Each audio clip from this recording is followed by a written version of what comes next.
Earth Day is right around the corner, the 22nd of this month, in fact.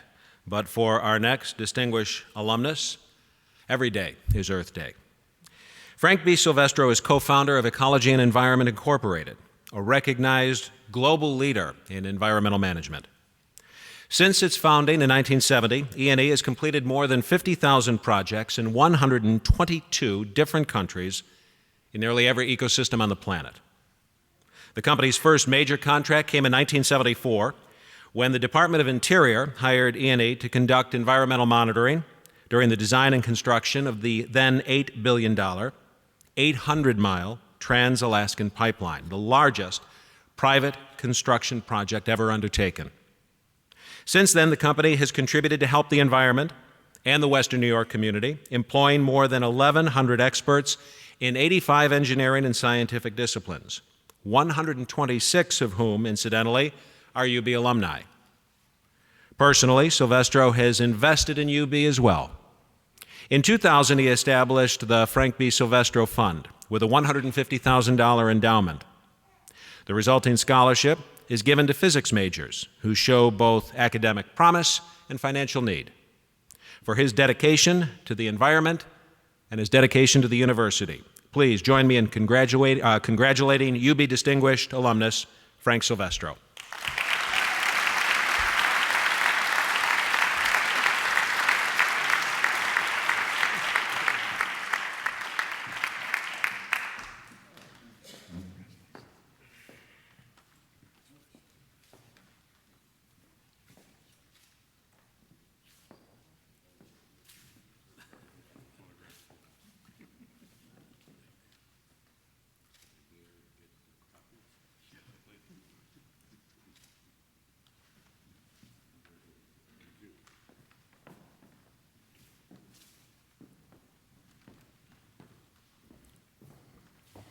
Well, thank you so much, gentlemen. It's quite an honor to be on the stage with these wonderful other people here. And I would also like to thank the College of Arts and Sciences for nominating me for this award. It was quite a surprise to me. The university, many of us realize, provides students like myself in the past, provides us with the tools and the basic principles. In my case, in physics, the tools were mathematics, and the other basic principles were the laws and some of the principles. Further than that, in the educational cycle, of course, you get to practice using these tools and principles by solving problems that have already been solved many times. As a student, you sweat through these, and it becomes quite a traumatic experience, to say the least. Well, the world has moved on. I mean, good or bad, we are living the results of science. Big science, small science, good science, in the main, but also the downside of what science can create. For the next decade or two, in my mind, the problem is what's known as global warming.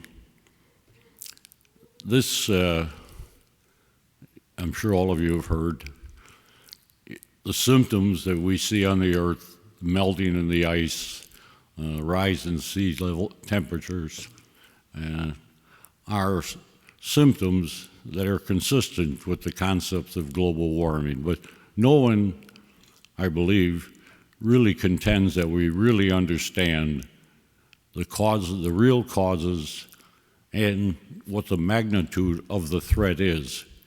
If indeed it's a threat, if indeed it's man-made, how much is contributed by what, and what does the future look like? But we can't afford to take the risk to wait 20 years. We need science, we need the applied science to look at these problems, and we need scientists of all persuasions because of the externalities. I mean, we have 7 billion people on Earth. most of whom don't begin to live as good as we are and have the desire to do so.